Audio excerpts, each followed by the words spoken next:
All right, Birdland. Let's chat about some things. There's been some negativity this offseason with the Orioles ownership and Mike Elias and whatnot. Let's open it up. Use the comment section. Give me exactly how you feel. Has Mike Elias done enough? When we look back at the 2023 team, there was a good team. No one expected them to do what they did, and they went out and won 101 games. They really did not have any kind of starting pitching whatsoever. We saw the emergence of Kyle Bradish kind of in the second half there. Grayson, was a rookie, was decent. I mean, he had like a 4.35 ERA. Dean Kramer was decent. Kyle Gibson gave us a lot of innings, but, decent. Nothing really jumped off the charts. Now, the bullpen was really good. The offense, was really good all year. So they went and acquired Corbin Burnes here in 2024. They made a good amount of trades, honestly, throughout 2024. A lot of people say Mike Elias prospect hordes. He had traded like upwards of like 15 prospects last year, and that kind of gets overlooked a little bit. Now, the argument could be, with what they traded and how many guys they traded, was it even worthy of the guys that got back? I mean, that's a whole separate conversation, so to say. Did he hit on some of those trades? Yeah, he definitely did. Did he miss on a couple of them? Yeah. I mean, the ones he really missed on, like Slater, Eloy, and stuff like that, those didn't matter. They really didn't give anybody up. The ones remain to be seen. The Soto trade, the Trevor Rogers trade. Right now, they don't look all that great, but there still remains to be seen because they have another year this year. You can make the argument that the team is not any better than it was in 2023 right now at the starting staff. It's certainly not as good as 2024. I mean, losing Corbin Burnes, you can't replace Corbin Burnes. We'll be kind of frank about that. It's impossible. It's impossible to kind of replace Corbin Burnes. So did he do enough? And I know I would say 95% of the answers in the comment section are going to be no. Mike Elias did not do enough. I wouldn't have been comfortable giving Max Fried 8 years. I can tell you that. I would have loved to re-sign Corbin Burnes. I don't think Corbin Burnes wanted to be anywhere other than home. They could have probably paid him $300 million. I still think he would have probably stayed home. Sometimes there's just nothing you can do about it. Could have they traded for Garrett Crochet? Sure. Could have.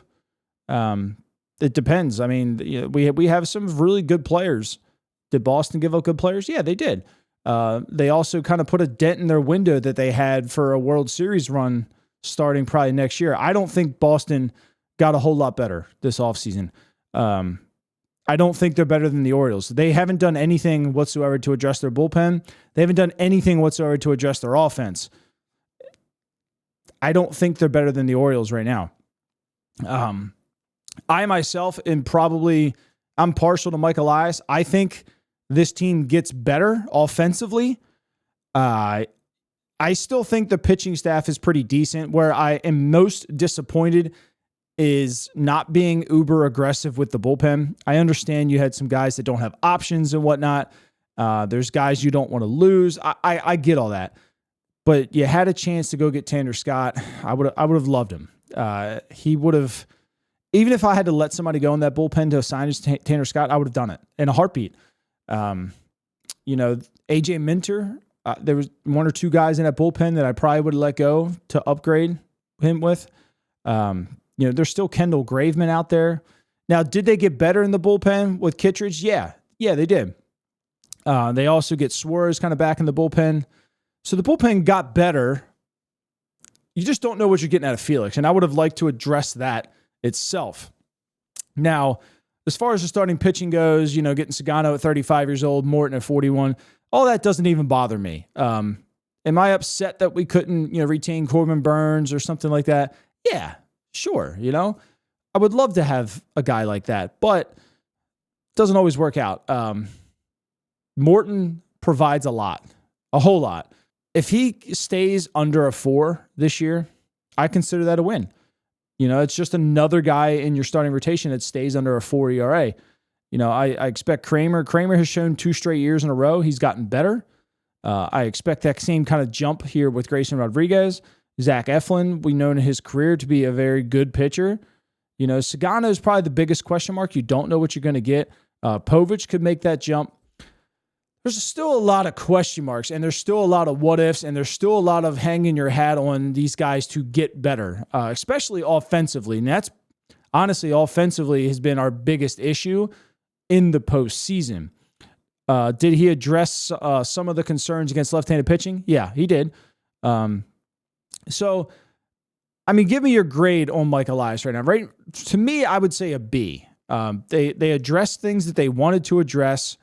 They did it early. They filled positions with quality players. Could they have been better? Sure. But they're still quality baseball players. Age, to me, is, especially on the mound, in the last couple of years, you've watched guys get better into their 30s than they were when they were younger inside their 20s. They learned the game. They learned to pitch. Older guys don't necessarily bother me. Like, older guys still win baseball games in the major leagues. It's not like once you hit a certain age, you're just not good anymore. Are you as good as you once were? No, but you're still good enough to be in the major leagues and to win baseball games.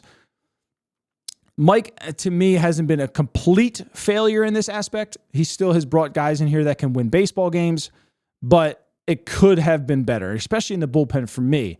Again, let's talk about it a little bit. Let me know down in the comment section how you guys grade this offseason, and I'll catch you later.